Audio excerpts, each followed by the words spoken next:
ফেনীতে পুরোদমে শুরু হয়েছে রোপা আমন কাটা মৌসুম। ৩ দফার বন্যায় ক্ষতিগ্রস্ত হওয়ার পর লাগানো আমনে ভালো ফলন হয় কৃষকের মুখে হাসি ফুটেছে। এ নিয়ে আরো জানাতে ফেনী থেকে যুক্ত হচ্ছে সহকর্মী সোলাইমান ডালিম।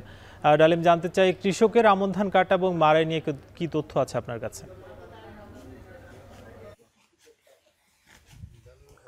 সাকিব, আমরা এখন আছি ফেনী শহরতলির কালীদহের একটি ধানের মাঠে। আমরা দেখতেই পাচ্ছি যে পুরো মাঠটি কিন্তু একদম ফসলের যে সোনালী রং, সেই সোনালী রঙে কিন্তু ছেয়ে গেছে। কৃষকদের সাথে আমরা কথা বলেছি।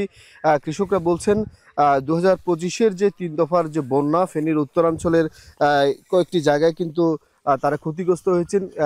একবার, দুবার, তিনবারে ফলন লাগিয়ে কিন্তু তারা শেষের যে ফলনটি পেয়েছেন, সেই ফলনটি কিন্তু তাদের খুশি করে দিয়েছে।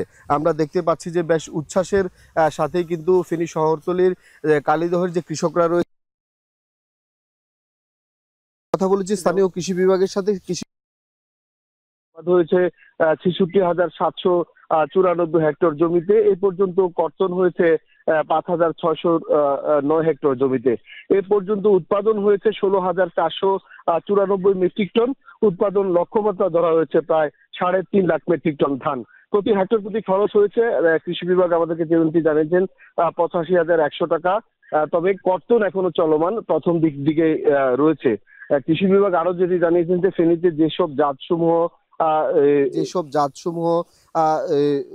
কৃষকরা চাষ করেছিলেন, সেসব জাতের মধ্যে রয়েছে উপসি জাতের ব্রি, ইরি 11, 75। আমরা কথা বলেছি কৃষি বিভাগদের সাথে। কৃষি বিভাগ যেমনটি বলছেন যে ধানের যে দাম, সেটি কিন্তু নির্ধারণ করা হচ্ছে 1,000 থেকে